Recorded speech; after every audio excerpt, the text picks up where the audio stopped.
Hey guys, in this video I'm going to show you how you can use CapCut apps or PC to make the trending effect that swing bottom left and swing the bottom right effect.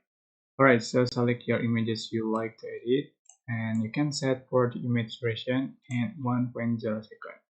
You can set for the image duration in menu and go to settings and then select edit.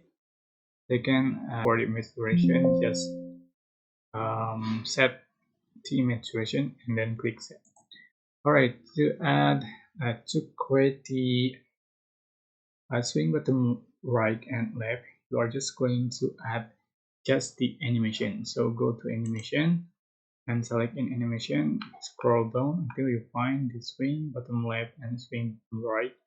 So for the first clip, I'm going to select swing bottom left and adjust for duration and 1.0 so which is full duration. And for the second clip I'm going to select the swing button right as for duration, and for the third clip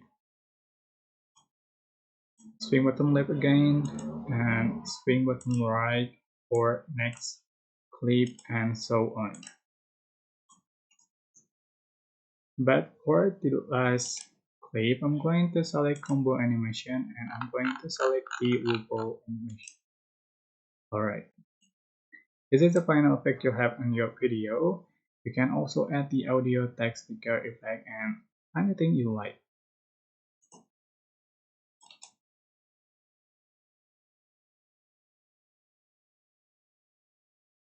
Alright, I hope this tutorial was helpful for you guys. Don't forget to like, comment, share and also subscribe. Thank you so much for watching.